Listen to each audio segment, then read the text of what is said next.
Olá, nós estamos no podcast USP e as Profissões, eu sou o Bruno Chamochumbi e seguimos trazendo as histórias, as memórias e as inspirações dos professores que vivem o dia a dia da Universidade de São Paulo de uma maneira especial nas diversas faculdades e cursos que nós temos na USP. E essa maneira especial muitas vezes se conecta com as atividades que são a cultura, que são a extensão, e dentro desse processo de vivência permitido pela cultura e pela extensão, obviamente o impacto dessas atividades dos alunos, dos professores na comunidade. E hoje, para falar um pouco sobre esse impacto e essas atividades, nós temos a professora Cristine Bouroti, que é presidente da Comissão de Extensão, de Cultura e Extensão, do Instituto de Geociências. Professora, seja bem-vinda ao podcast USP e as Profissões. Obrigada. Nós estávamos aqui nos bastidores falando um pouco de vida e a professora estava me contando, a gente estava trocando figurinhas aqui, que assim como ela gosta muito de cozinhar, né? E muitas vezes no dia a dia é mais difícil, a gente tem muitas atividades, né? Que atividades são essas como professora? Você está aqui já há um bom tempo, conta um pouco dessa sua história aqui dentro da USP. Bom, eu cheguei aqui na USP para fazer o doutorado, né? Que eu não sou daqui, sou da França. Com português, gente, ó, irretocável, hein? Se você não falasse que era da França, eu nem perceberia, porque às vezes tem esse sotaquezinho, né? Você não tem esse sotaque, né? Não tenho. Foi pegando um pouco dessa cultura É verbal que a minha também. mãe também é italiana, então eu falo italiano desde criança e usando, né, francês e italiano, consigo fazer o português. Você então, vai passeando de uma forma mais nas natural nas línguas línguas. latinas. Exatamente. As línguas latinas, elas têm isso em comum, né? Tem muita gente que fala, o francês é muito diferente do espanhol, que é muito diferente do italiano, que é muito diferente do português. Realmente, né? Mas tem as suas peculiaridades, né? Exatamente. E aí você veio fazer Então, eu vim doutorado. fazer o doutorado, fiz pós-doutorado e depois ingressei, né, na IACH, na verdade, que é na USP Leste, também, né, na área de geociências, e depois eu vim para cá para o Instituto. Então faz 28 anos que eu estou aqui no Brasil, respirando o campus da USP. Acaba se tornando muito forte na história dos professores, a Sim. presença institucional e também prática da USP na vida deles, né? Você passa muito tempo dentro da USP, né? E aí essa cidade e essa cultura própria que a USP vai trazendo é muito interessante, porque ela permite também você construir relações duradouras, amizades e ao mesmo tempo vínculos acadêmicos, né? Que são três importantes pilares dessa formação prática, profissional e também da relação com a comunidade, né, professora? Com certeza, e aprendendo todos os dias, com colegas, com outras universidades, o tempo todo, uma aprendizagem muito rica. E vamos falar um pouco do Instituto de Geociências. Quais são as atividades do Instituto e quais são as formações básicas que ele proporciona, né? Quais os cursos, enfim, quais as atividades que a gente pode falar para aquele aluno que ainda não conhece e considera a possibilidade de ingressar no Instituto de Geociências? O Instituto de Geociências, ele tem 2 cursos, né? O bacharelado em Geologia e a licenciatura em Geociência e Educação Ambiental. Né? São cursos, os dois, né, têm a ver com geociência, ou seja, o estudo do nosso planeta Terra.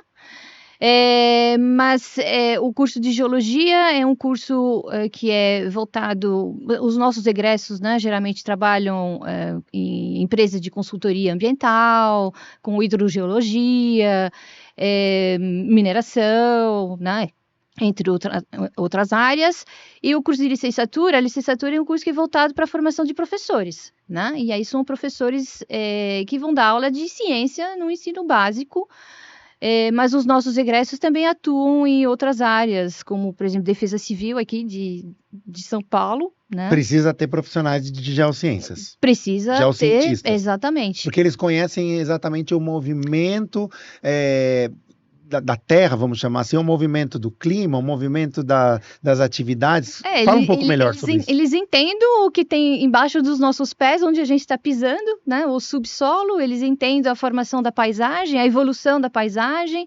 Eles têm uma noção de escala espacial e temporal que é muito grande, né? A gente vai do do micro ao macro, né, escalas até planetárias, né? Então a gente tem essa faculdade de variar e de trocar essas escalas, de olhar o planeta com olhos diferentes, o ambiente com outros olhos diferentes. Ele sabe como é que se movimenta o planeta, independente do desenvolvimento tradicional, ou urbano, ou tecnológico, né? Ele entende a dinâmica do planeta, ele entende que as esferas, elas dependem uma das outras, interagem uma com as outras, e se você mexe em algum lugar, vai ter consequências em escalas temporais diferentes daqui para frente. Né? Então, a gente pensando nas enchentes, pensando em problemas de deslizamentos, problemas climáticos, de mudanças climáticas também, né? A gente tem um pezinho em todas essas áreas para compreender esse planeta. Além de instituições ou órgãos públicos ou empresas que precisam entender melhor este movimento atemporal do planeta e do funcionamento da Terra, vamos dizer assim, onde é que mais o profissional de geociências pode atuar? Quais são as atuações diferentes que ele pode ter dentro da profissão de geociências? Bom, são essas, né, principalmente que eu falei. Tem muitos dos nossos egressos que trabalham em empresas de consultoria ambiental, então áreas de remediação, que tem problemas de contaminação, então a gente também trabalha com essa questão de poluição. Água subterrânea, que é a hidrogeologia, né, tanto para entender onde encontrar e como explotar essa água subterrânea, como preservá-la, espaço urbano, né, planejamento urbano. Muitas vezes dentro de secretarias de governo. Sim, exatamente. A gente também tem uma atuação que é um pouco mais recente, que está crescendo, que é a geologia forense. Ah, né? Tá. Então, o conhecimento... Para estudos mais relacionados a crimes, a entendimento desses né? crimes. Investigação de crimes que envolvem materiais terrestres, materiais geológicos. Muitas vezes de desvio de materiais, de roubo, de... Gemas são as pedras preciosas, ouro, solo. Nossa, que interessante, que sedimentos, diferente. né? Que outro às vezes tempo estão presentes na cena do crime, né? Para incriminar ou não.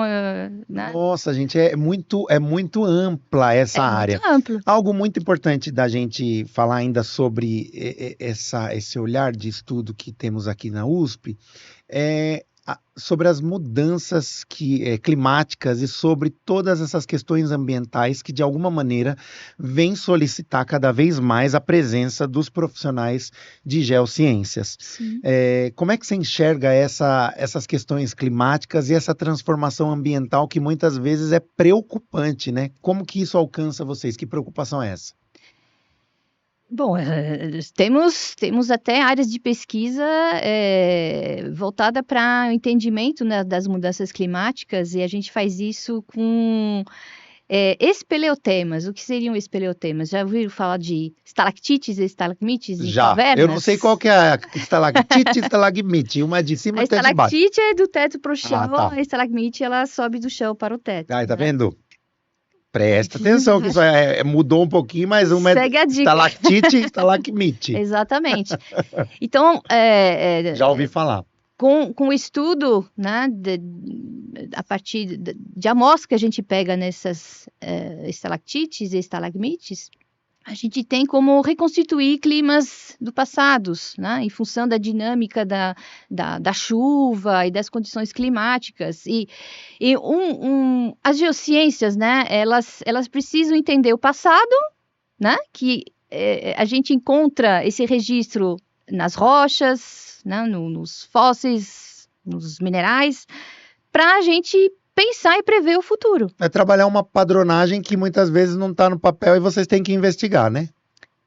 Não diria bem padronagem, né? Mas a gente trabalha com os materiais terrestres e a gente sabe ler né? E procurar as informações que esses materiais terrestres nos dão. Gente, que interessante. Então, se você tem essa conexão também de alguma maneira com a natureza ou com as informações que a natureza pode nos fornecer, você é um potencial aluno do Instituto aí de Geociências. E isso acaba trazendo essas respostas para lidar melhor com esses problemas que a gente tem enfrentado hoje, né, professora? Sim, você entende melhor como o planeta funciona, né?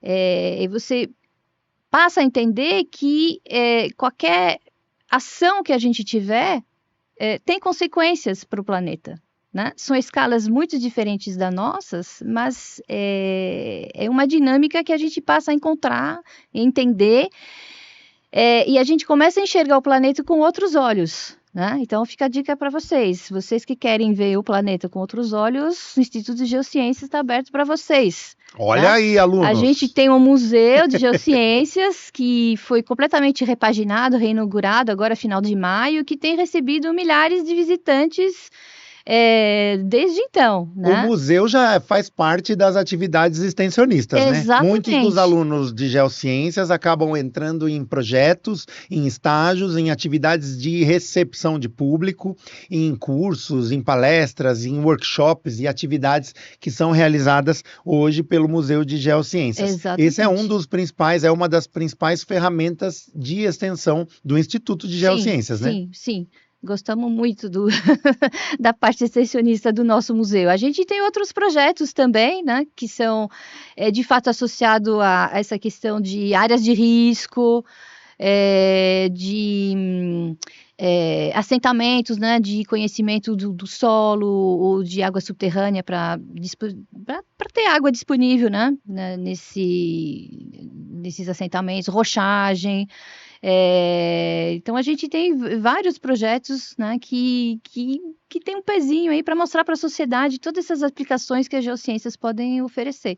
E como que você sente que você pode mostrar mais, estando já esse tempo todo na USP, que vocês ainda podem mostrar mais nas atividades do Instituto? Por exemplo, hoje com o museu, com as redes sociais ou com algum outro projeto de extensão? Vocês têm outros projetos de extensão também? Sim, temos vários. Uhum. Como é que é isso e quais são esses projetos que de repente estão mostrando mais a profissão e incentivando os jovens que querem ingressar na USP a ingressarem no Instituto de Geociências? Bom, na verdade a gente tem uma questão que muitas vezes a área de geociência ela não é bem compreendida, porque a gente sabe que no ensino médio, né, na escola básica, ela permeia várias outras disciplinas, ela não é uma disciplina separada como a gente está dizendo, tem o Instituto de Geociências. Ela vai para História, ela vai para Geografia, ela vai para Química, Ciências. Mas a gente pode falar um pouco dentro das outras ciências, ela se relaciona também com as outras ciências, né, mas ela não é uma disciplina à parte, né? Ela vem dentro da geografia. Tanto é que quando a gente recebe, às vezes, os alunos para visitar um instituto, existe um pouco essa confusão, né? De geografia, geociências. Eles vão ver um monte de pedra ali, vão falar, eu já fiz isso na geografia. A geografia, ela é uma geografia mais humana aqui, né? E o Instituto de Geociências seria a parte mais física mais da prática e técnica, né? vamos dizer assim, né? Enquanto a geografia, ela vai puxar mais para cartografia, né? E ciências humanas, né? A gente vai olhar mesmo, né? Entender, estudar as pedras, né? Olhar uma rocha no microscópio. É uma obra de arte, uma rocha no microscópio. É algo muito colorido, bonito. Isso traz enormes informações para a gente. E é isso que os alunos vão aprender a fazer. E é isso que a gente pode trazer também para a sociedade. Mostrar esse aspecto maravilhoso, lúdico também da geociência. A geociência é uma paixão. Né? Gente, a gente tem aqui uma professora apaixonada por geociência. Não só a professora, mas uma geocientista apaixonada pela profissão dela. Isso é bonito de ver e, mais importante, estimula. Eu acho que a sua fala tá passando tão rápido que a gente vai se encantando realmente com essa paixão e entendendo que acaba sendo uma missão, né? O que você tem a dizer para os alunos sobre a estrutura para recebê-los quando eles chegarem aqui? O que você tem para oferecer quando esse aluno ingressa no Instituto de Geociências? Bom, o Instituto de Geociências, ele tem salas de aulas que são salas onde, por exemplo, você tem um monte de microscópios, você tem salas onde a gente consegue fazer muitas atividades práticas, é óbvio, porque a gente tem que conhecer todos esses materiais, né, terrestres que a gente tem. Então, vocês vão manipular rochas, minerais, fósseis, sedimentos. A areia é um sedimento, né? A gente conta muitas histórias olhando para um grão de areia. Vocês vão ter aulas em outros institutos também, porque a gente conversa com química, com matemática, com biologia, né? Então, tem uma troca, né, dentro do campus, né, entre institutos. Eu acho que eu ia me sentir naquele filme, Querida Encolher as Crianças. Que é tudo muito diferente, a escala muda, né? Sim, a gente é um instituto diferente também. A gente tem uma réplica de dinossauro no pátio do instituto. Ah, isso é maravilhoso. Muito a pena. Isso é maravilhoso. Gente, ela é uma apaixonada mesmo. Ô, professor, antes da gente terminar, claro que o museu já é uma ferramenta de cultura muito importante realmente, inclusive para o público visitar. Ele tem uma visitação, quais são os dias de visitação? Durante a semana, das 9 às 18 e ao sábado agora, que é novo, né, também, das 10 às 16. Então vale a pena você visitar, não só interessado pela profissão, mas também para ter esse conhecimento. Isso. Tem mais atividades culturais, eventos, ou workshops, ou cursos, ou atividades que você possa destacar dentro da Comissão de Cultura e Extensão? Sim, a gente sempre promove exposições, então já tivemos exposições sobre areias vistas, né, na lupa. Nossa, isso deve ser muito interessante. É muito interessante, sobre meteoritos. A gente vai participar agora da Semana de Arte e Cultura, que é promovida pela Pró-Reitoria. A gente vai fazer o primeiro GeoFest Art. E aí, na verdade, é um evento que a gente vai fazer em conjunto com o IAG, que é o Instituto de Astronomia, Geofísica e Ciências Atmosféricas, onde os alunos, os nossos funcionários, servidores e os professores vão compartilhar, expor atividade de artes que eles fazem. Então, a gente tem gente que faz pinturas de aquarelas, a gente tem exposição fotográficas, tem colegas que vão declamar poesias que escreveram. Pode me chamar. Tem bandas, né, de alunos convidando. E professores que vão se apresentar, que vão tocar, né? Então vai ser uma semana muito interessante. A gente vai promover oficinas também no Parque Cientec, que vai ser uma oficina de fábrica de nuvens. A gente vai ter oficina de pigmentos com solos para a gente pintar, né, com solos. Olha que interessante. Né? Gente, vocês viram quanta coisa interessante. Então, se você tem essa aspiração, essa inspiração agora com essa entrevista, procure saber mais sobre o Instituto de Geociências. Professora Cristine Bourrotti, muito obrigado pela sua presença no podcast USP As Profissões, viu? Gostei muito da conversa. Eu também. E a você que está conosco, obrigado pela sua companhia. Esse é o podcast USP e as Profissões. Eu sou Bruno Chamochumbi e venho trazendo a você um pouco do olhar dos professores que vivem a USP no seu dia a dia de maneira intensa, incluindo as atividades de cultura e extensão. Fique conosco e até o próximo episódio. Tchau!